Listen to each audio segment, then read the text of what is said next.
ஆண்டவராகிய இயேசு கிறிஸ்துவின் நாமத்தினாலே உங்கள் அனைவரையும் உங்கள் நாட்கள் புதிதாகும் என்கிற இந்த நிகழ்ச்சிக்கு நாங்கள் வாழ்த்தி வரவேற்கிறோம். கர்த்தர் நல்லவர் என்பதை நீங்கள் ருசித்து பாருங்கள்.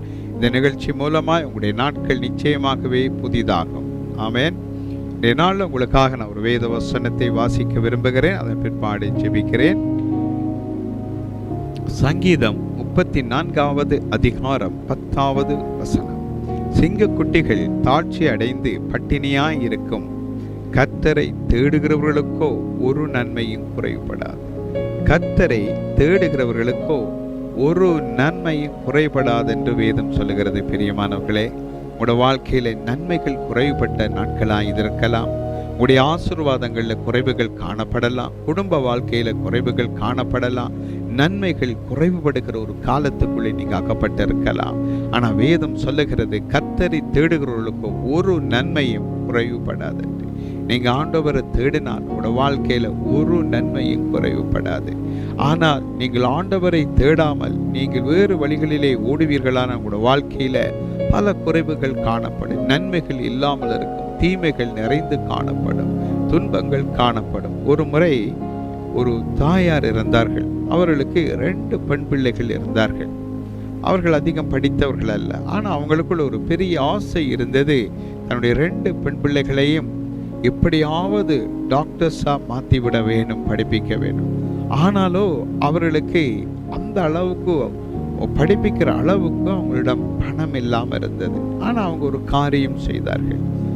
அவர்கள் ஆண்டவரை ஏற்றுக்கொண்ட ஒரு தாயார். அவர்கள் போகிற அந்த தேவனுடைய ஆலயத்துக்கு அவர்கள் வருவார்கள். வந்து எல்லாருக்கும் முதல் வந்து அவர்கள் அந்த ஆலயத்தை கூட்டி அந்த ஆலயத்தை துப்புரவு செய்து அந்த ஆலயத்தின் ஆராதனைக்குரியவைகளை எல்லாம் செய்வார்கள். செய்து முடித்துவிட்டு அவர்கள் அந்த ஆலயத்துக்கு முன்னே முழங்கால் படியிட்டு, ஆண்டவரே, 2 பிள்ளைகளை உங்களுடைய கருத்தில் ஒப்புக் கொடுக்கிறேன். அவர்களை டாக்டர்ஸா மாற்ற வேண்டும் என்று எனக்கு ஆசை. ஆனால் அதுக்குரிய எந்த விதமான தகுதிகளோ அல்லது எந்த வசதிகளும் என்னிடம் இல்லை. ஆண்டவரே, நான் உம்மை தேடுகிறேன், ஒரு நன்மையும் எனக்கு குறைபடாதபடி செய்யும் என்று சொல்லி அவங்க ஒவ்வொரு முறையும் அந்த ஆலயத்தை துப்புரவு செய்துவிட்டு ஒரு சிறிய ஜெபம் செய்துவிட்டு போய்விடுவார்கள். ஆண்டவர் மனித தயவுகளை அந்த பிள்ளைகளுக்கு உண்டு பண்ணி ஞானத்தை அவர்களுக்கு கொடுத்து அவர்கள் இருவரையும் மருத்துவர்களாய் மாற்றினார். டாக்டர்ஸ் அவர்கள் வெளியில வந்தார்கள். வேதம் சொல்லுகிறது, கர்த்தரை தேடுகிறவர்களுக்கு ஒரு நன்மையும் குறைவுபடாது. சிங்கக்குட்டிகள் தாழ்ச்சி அடைந்து பட்டினியா இருக்குமா, ஆனா கர்த்தரை தேடுகிறவர்களுக்கு ஒரு நன்மையும் குறைவுபடாதாம். ஆனா சிங்கக்குட்டிகள் ஏன் சொல்லப்படுகிறது என்றால், சிங்கம் காட்டுக்கு ராஜாவா இருக்கிறது.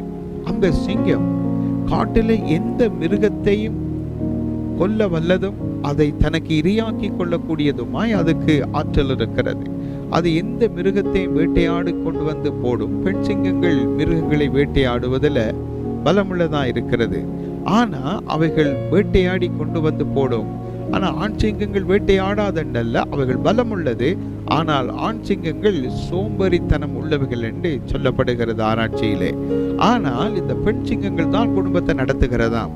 இந்த பெண் சிங்கங்கள் மிருகங்களை வேட்டையாடி கொண்டு வந்து தங்களுடைய குட்டிகளுக்கு போடுமா. ஒருபோதும் சிங்க குட்டிகள் தாழ்ச்சி அடைந்து பட்டினியாய் இருப்பதில்லை. எப்படியாவது ஒரு மிருகத்தை வேட்டையாடி சாப்பிட்டு விடும். ஆனாலும் ஒரு காலத்துல இந்த சிங்க குட்டிகளுக்கு கூட சாப்பாடு கிடைக்காத ஒரு காலம் வரலாமா, ஒரு நன்மை வர முடியாத ஒரு காலம் வரலாமா.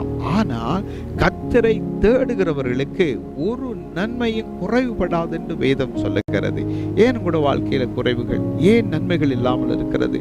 வருவதெல்லாம் தீமையா இருக்கிறது, வருகிறதெல்லாம் பொல்லாப்பா இருக்கிறது, வருகிறதெல்லாம் துக்கமும் கண்ணீரும் வலியும் வெக்கமும் அவமானமும் நிந்தையுமா இருக்கிறது என்று நீங்கள் ஏன் புலம்புகிறீர்கள் என்றால், கர்த்தரை நீங்கள் தேடுவதில்லை. கர்த்தரை தேடினா ஒரு குறைவும் வாழ்க்கையில இருப்பதில்லையா? அருமையானவர்களே, கர்த்தர் யாரவர்? அவர்தான் வானத்தையும் பூமியையும் சமுத்திரத்தையும் உள்ள யாவற்றையும் உண்டாக்கின ஒரே தேவன். அவருடைய பேர் இயேசு கிறிஸ்து. அவர் சர்வ வல்லமுள்ள தேவன் என்று வேதம் சொல்லுகிறது. அவர் சர்வத்துக்கு மேலான தேவன் என்று வேதம் சொல்லுகிறது. வானமும் பூமியும் கொள்ளாத இறைவன் இயேசு. இந்த தேவன் மனிதனாகி இந்த பூமிக்கு இறங்கி வந்து மனிதர்களோடு 2000 ஆண்டுகளுக்கு முதல் 33 ஆண்டுகள் சஞ்சரித்தார், வாழ்ந்தார். மனிதனுடைய வேதனைகள், வியாகுலங்கள், நெருக்கங்களை பார்த்தார். அவனுடைய வாழ்க்கையில அநேக நன்மைகள் குறைவுபட்டு இருக்கிறதை அவர் கண்டார். ஆதலால் அந்த நன்மைகள் குறைவுபடாதபடி அவனுடைய வாழ்க்கையிலே நிறைவு வர வேண்டும் என்பதற்காக அவர் இந்த வசனத்தை உங்களுக்கும் எனக்குமாக எழுதி கொடுத்திருக்கிறார். பல வருஷங்களுக்கு முதல் அந்த வசனம், கர்த்தரை தேடுவர்களுக்கு ஒரு நன்மையும் குறைபடாது. ஆண்டவரை ஒவ்வொரு நாளும் தேடிப்பாருங்கள். அதிகாலையில் அவரை தேடிப்பாருங்கள், அல்லது காலையில் அவரை தேடிப்பாருங்கள், அல்லது மாலையில் அவரை தேடிப்பாருங்கள். எப்படி தேடுவது? இயேசுவே என்று சொல்லி அவரை நோக்கி பிரார்த்தனை செய்வதற்கு பேர்தான் அவரை தேடுவது. அவரை நோக்கி விண்ணப்பிப்பது, உங்களோட பிரச்சனைகளை அவரிடம் பகிர்ந்து கொள்ளுவது, அவரிடம் சொல்லுவதற்கு பேர்தான் அவரை தேடுவது. வேதம் சொல்லுகிறது, என்னை தேடுங்கள் கண்டடைவீர்கள் என்று ஆண்டவர் சொன்னார். கர்த்தரை தேடுகிறவர்களுக்கு அவர் சொல்ல ஒரு நன்மையும் குறைவுபடாது. தாவீது என்கிற ஒரு பக்தன் இப்படியாய் சொல்லுகிறான், என் ஜீவனுடைய நாளெல்லாம் நன்மையும் கிருபையும் என்னை பின்தொடரும் என்று தொடர்ந்து வரும் என்று சொல்றார். அதே போல உங்களோட வாழ்க்கையில நீங்க கர்த்தரை தேடுங்க, இயேசுவை தேடுங்கள். வேதாகமம் ஒன்றை வாங்கி வாசியுங்கள். அதில் இயேசு கிறிஸ்துவை குறித்து எழுதியிருக்கிறவைகளை படியுங்கள். இயேசு உங்களுக்கு வெளிப்படுவார். ஒரு குறைவு உங்களோட வாழ்க்கையில் இருக்காது.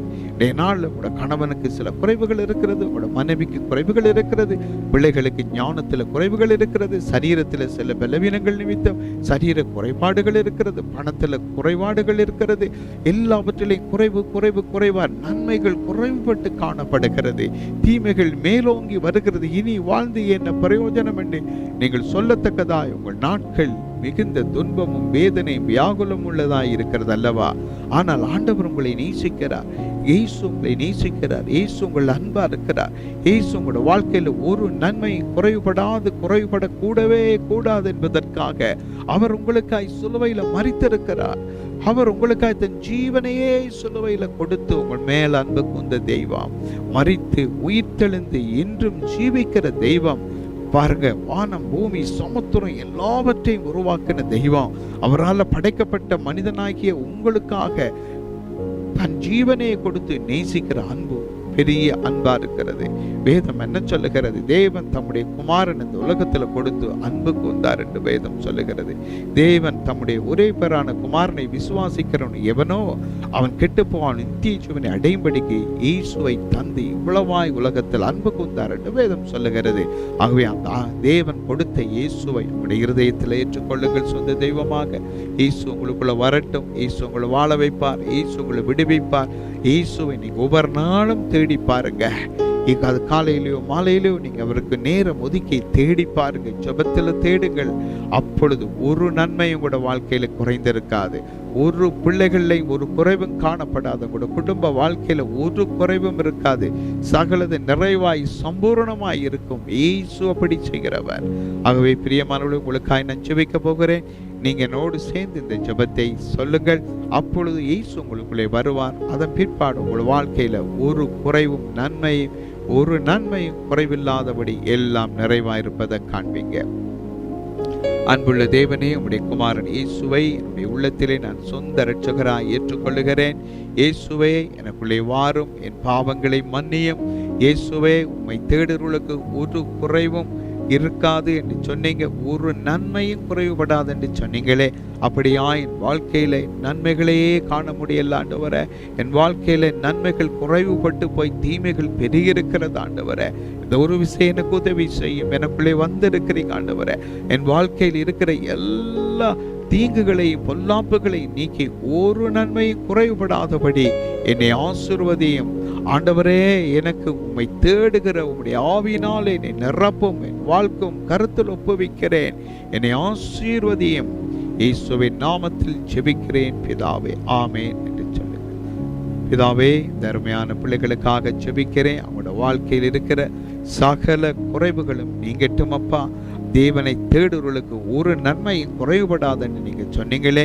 இயேசுவே, அப்படியாய் இவர்கள் உம்மை தேடத்தக்கதாய் ஆண்டவரே அவர்களை உம்முடைய பரிசுத்த ஆவியினால நிரப்பும்படி ஜெபிக்கிறேன். உம்மை அறிகிற அறிவு அவர்களுக்கு கொடுங்கப்பா. ஒரு வேதாகமம் உங்களுக்கு கிடைக்கும்படி செய்யுங்க. உம்மை குறித்து இன்னும் அவர்கள் அதிகம் அறிந்து கொள்ளும்படி நீங்க அவங்களை வழிநடத்தும்படி ஜெபிக்கிறேன். ஆண்டவரே, உம்மை தேடுறவர்களுக்கு ஒரு நன்மையும் குறைவுபடாது என்று சொன்னபடி வசனத்தை வைத்து ஜெபிக்கிறேன். அதன்படி அவர்களுடைய வாழ்க்கையில் ஒரு நன்மையும் குறைவுபடாதபடி நீங்க ஆசீர்வதிக்கும்படியாய் ஜெபிக்கிறேன். நான் அவர்களை ஆசீர்வதிக்கிறேன். இயேசு கிறிஸ்துவங்கிற ஒரு நன்மையும் குறைபடாதபடி ஆசீர்வதிக்கிறவருடைய நாமத்தினால் ஆசீர்வதிக்கிறேன். அப்படி அந்த ஆசீர்வாதங்கள் அவருடைய வாழ்க்கையில தங்குவதாக இயேசுவின் நாமத்தில் ஜெபம் கேளும் பிதாவே. ஆமென், ஆமென். பிரியமானவர்களே, உங்களோட வாழ்க்கையில நீங்க ஆண்டவரை தேடுகிற போதில் ஒரு நன்மை உங்களுக்கு இனி குறைபட போவதில்லை. எல்லாம் நிறைவா இருக்கும்படி இயேசுவை நீங்க தேட ஆரம்பித்து விட்டீங்க. அவர் உங்களை ஆசீர்வதித்திருக்கிறார். ஆமென்.